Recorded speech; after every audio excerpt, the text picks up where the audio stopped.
Well, I've been out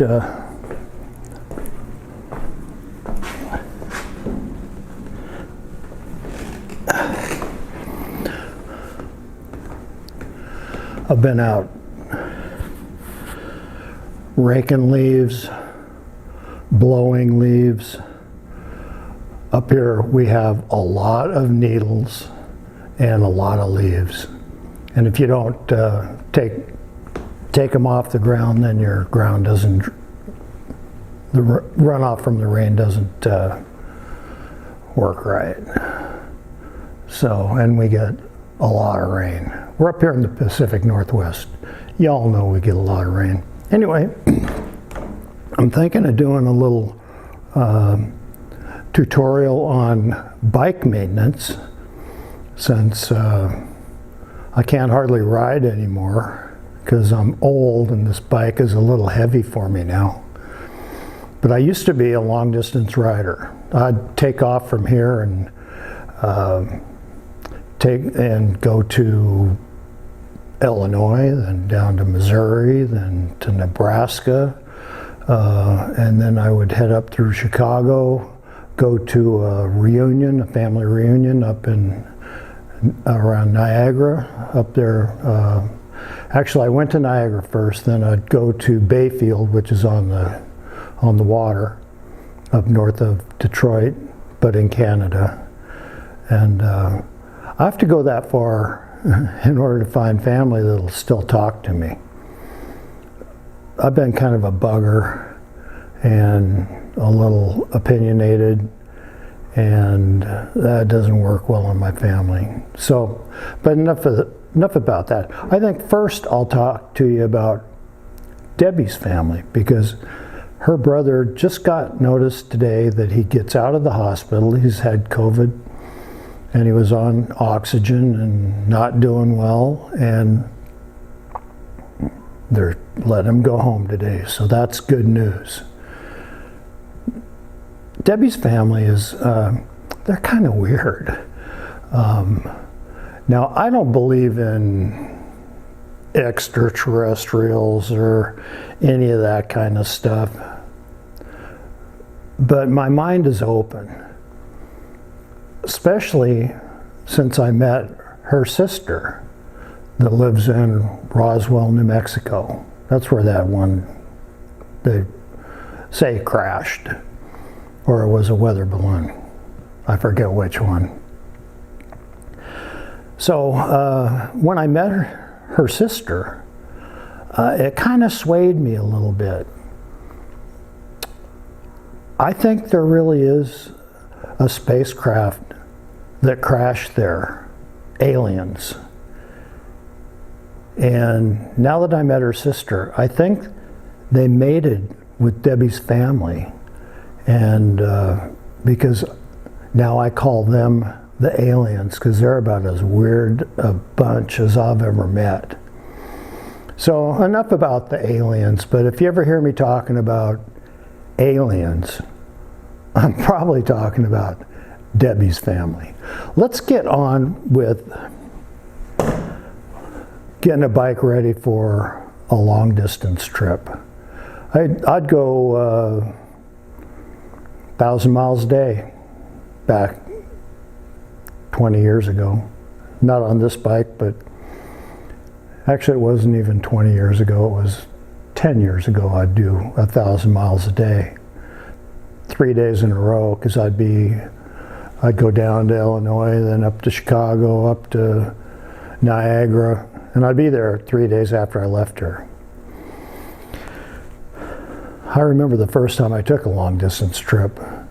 I got from here to the top of Snoqualmie Pass,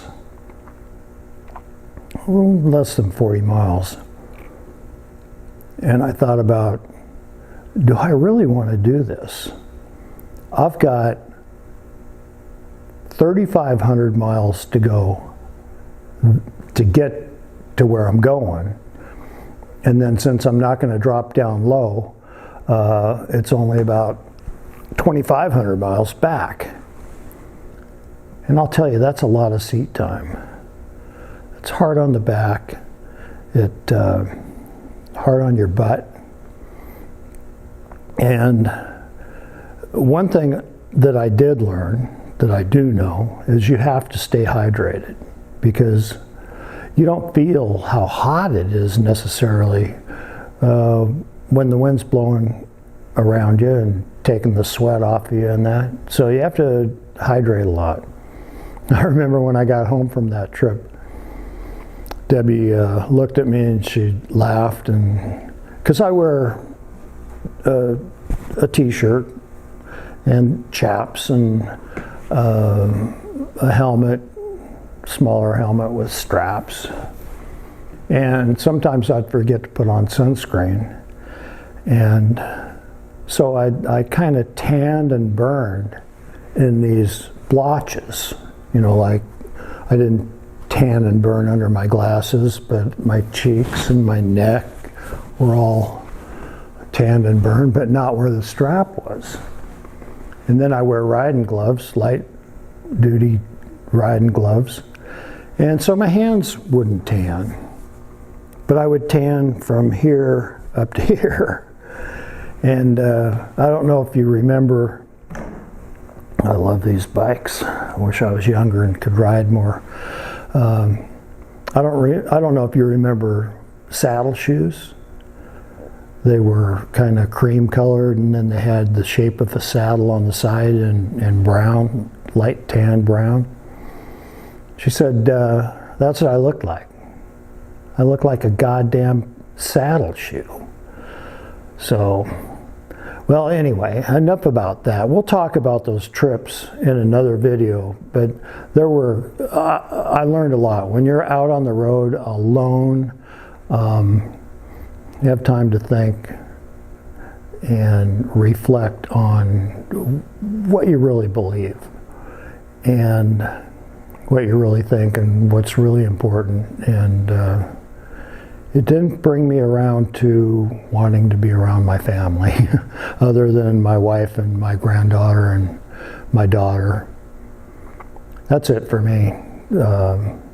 So anyway, I have to go up into Canada, up by Niagara Falls, across the United States, up to Niagara Falls to find family that'll still talk to me. And I don't go up there very often because I'd probably offend them also. But let's talk about what it takes to get a bike ready for a long distance trip. There's a lot of videos on YouTube doing regular maintenance and all that kind of stuff. And, you know, checking the tires, changing the oil, making sure you got good tread on your tires, putting some air in the air suspension. You know, there's a lot of stuff. But everybody leaves out probably the most important part of getting ready for a trip.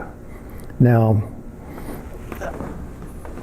I'll show it to you in a little bit because it's on the other side of the bike. Am I a fashion statement or what? When you get to be my age, looking good isn't necessarily your top priority. Your top priority is when you get in a chair that you can still grab onto something and stand up. But on the other side of the bike, down low, is probably the most important part of prepping for a long trip. I'll change the camera angle a little bit and I'll insert a little, I don't know if you can see it, but right here is a Gremlin Bell. I don't know if they work or not, but it sure is a cool superstition. I'll back up and I'll show you where it is on the bike. Something, but it's right down over here. And it's called a Gremlin Bell. It's a little bronze bell that bikers put on their bike, and you can't hear it really when you're riding. In fact, mine, the dinger is there, but it doesn't make much noise. But I think it still works. Because gremlins have pretty good hearing, I guess. I don't really believe in that stuff, but just take my word for it. So you always want to go around and kick your Gremlin Bell, make sure it's still on there, because sometimes they fall off. Now the superstition is, or the belief is, you can't just go to a bike shop and buy a bell. In order for a bell to work right, you have to have someone give it to you, and then you put it on your bike and that activates it. And based on that, I've gone cross country and down into California and stuff lots of times. I'm not saying they don't work, but I'm not saying they do work. So I'll show it to you. It's just a little bronze bell, little cast deal. And I don't think I'll be traveling much by motorcycle anymore, just because my body is not up to it. It beats you up a little bit. I remember going through Sturgis. I've never been to Sturgis when all the puppets were there, but going across country, I've been through Sturgis on the freeway, and I remember hitting a bug, or a bug hitting me, and I cut down the windshield on this a little bit so that the airflow comes here and you can hear bugs hitting your helmet. But I don't like looking through a windshield, so I want to look just over the top of it. So a bug hits me, and right between my eyes, and I can feel its guts sliding down by my eye, down my nose and cheek. And by the time I got stopped, I couldn't hold my eye open anymore, and it burned like hell. And then it swelled up. And so I'm on the side of the road squinting, actually not even squinting, holding my eye closed, hoping I could get rid of the pain. And I'm on the side of the road thinking, you know, one more bug hit like that and this trip is over for a while. Won't be able to see. But there's a lot of little, you take rock hits and bug hits, and like on the Chaps. One time I was coming up from LA, and there was a entrance road onto the freeway. I was over on the coast, and there was a farm truck, and it had piled up, I think it was crates of lettuce based on what I remember, which it was a long time ago, but just tuition told me to kind of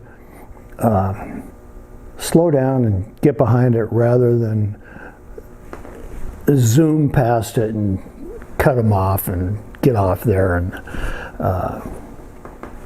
so I'm kind of hanging back just a little bit, and these fucking pallets come off this truck, and there's pallets and lettuce, iceberg lettuce I think it was. Now I don't even like iceberg lettuce. If I was going to be killed by lettuce, I'd want it to be leaf lettuce. But the lettuce comes off, and I have lettuce on my chaps, and I'm swerving and trying to miss this stuff. Thank God I slowed down.